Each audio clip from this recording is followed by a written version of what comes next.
Okay, we've got something a little bit unusual today. We've got a review of some new scenery and the Xplane Remote for iPad.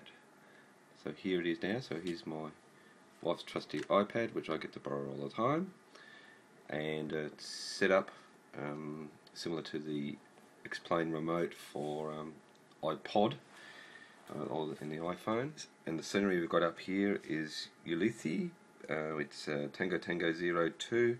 It was released a while ago on the org by a talented new scenery designer, Camilli de Bellis, B-E-L-L-I-S, or Belly, Camilli de Belli.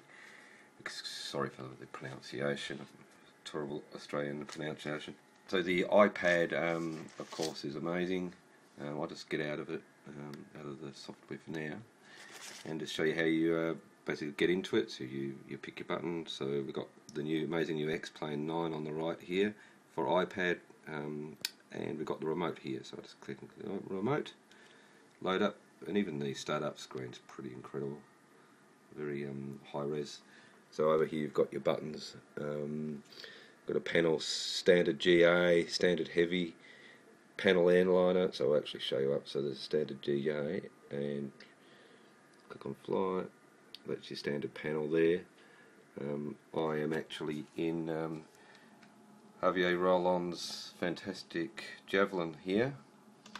So, fantastic new button functionality for radio and for knobs. So if I try and hold this here, see the little circle here? So it's actually probably more intuitive than any other buttons I've ever seen.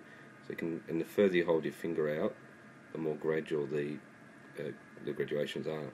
So if I click on the 10 and hold my finger right out, we all know how frustrating it is to, slowly select a number and you keep sort of going way over, way under. Now you can go very, very accurately. Look at that, look how smooth that is, snazzy.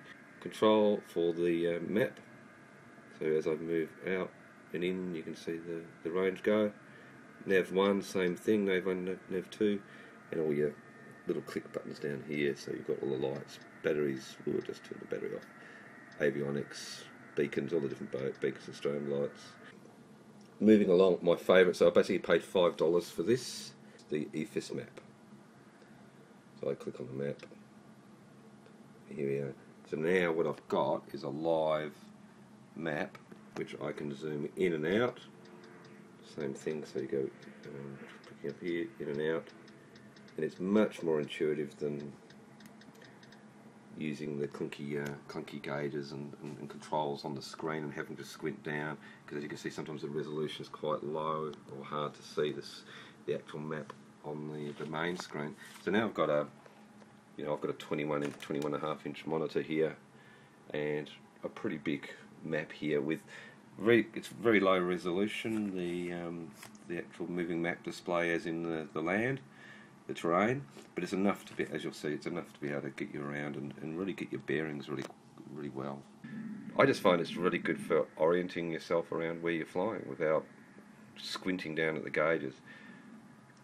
So now we're banking on, we've just taken off from the Tango Tango 02 and we're just banking to the right, and down here you can see just how much easier it is to know where you are at any stage. So I remember, this is my first flight off this tiny strip. Probably certainly shouldn't be flying with this aircraft, but who cares? I just love it so much. So straight away I'm able to get my bearings and know that I'm actually bearing to the right, heading for this lovely little group of islands to the right here. Because there's a really nice little ship that was just to the side here. It just looks so fantastic in the dusk, with of course the Rex scenery. Yeah, just to know your bearings instantly with such a large screen, I would imagine it's going to be really handy for me in the busier routes. Can you believe this little island here? She's done a great job. Look at that. I could just look so good in dusk. So here as we bank around, you'll see the radius down here just slowly moving around. And this little scenery by Camilli is just really quaint, cute, pretty good night textures. So just moving around now to show you some of the night textures, and Yeah, they're pretty good. Not as good as Javier's Metacan. Can someone please tell me if there is a better airport with better night textures? I can't find one. I really can't. I just please make a comment in the blog or email me in any of the forums. Let me know. If you can find one. And here's a better use of the iPad remote. We're right at the XPFR Lima Foxtrot Lima X-ray Chateauroux scenery, and down here you can see all the nav symbols here, but on the screen it's fairly fuzzy. Like, I'm constantly having to refer to the waypoints and I just can't quite read them. Some of the VOR names and so on, just can't quite read them, and I must be getting old, but it's certainly the resolution of the screen and the small area here. So if I just go down here and then click fly, look at that.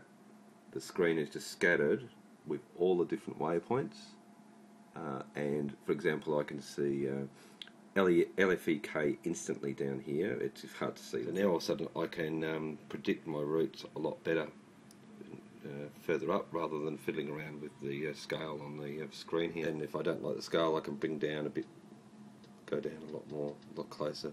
But actually I have to admit, I'd probably leave it right at the absolute maximum scale. Each of these, it's hard to see on the iPhone, but each of these words is a crisp, very crystal clear. I've checked and it looks like you can't see the VOR details. So back onto the screen, so on the map here you can see the NDB flashing here, 428 is the frequency. On the screen down here, it's very hard to see. Zoom right in and you can, there's CTX there, but it's totally covered by the track indicator here. A bit of a pain. So it's a bit of a fault. I'm used to be able to move the map around, but I actually can't move. So below there I can see that, and again you can't see the frequency down here. But I think it's good enough at this stage. It's a very good start by Leminar. They'll make it better as they go along, because I think I'd certainly recommend to them that they put the more details of the frequencies and the nav details around. And we've just taken off from Chateauroux, and forgive me for my excitement. I probably don't sound sorry, I'm a bit tired. But just look at the way the whole screen rotates around as you're also rotating. So you've just got so much more detail. So I've actually really enjoyed looking ahead to the other waypoints and the other areas that I'm approaching much more than this dinky little thing here.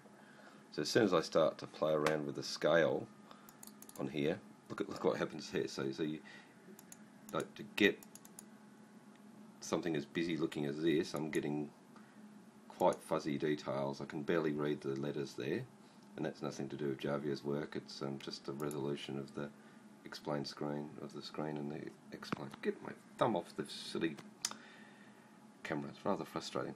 So what I'm showing you here now is just how much better it is to make approaches now.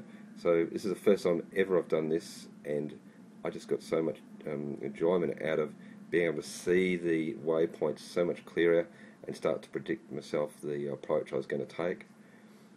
Obviously I'll also be using my instruments as well, but just this extra layer of awareness is just so much cooler. So I started going towards this waypoint, which is LFEK, and then just banked a bit more to the right and just perfectly saw my approach, which I really don't think I've ever done in such a intuitive manner. So it's really good.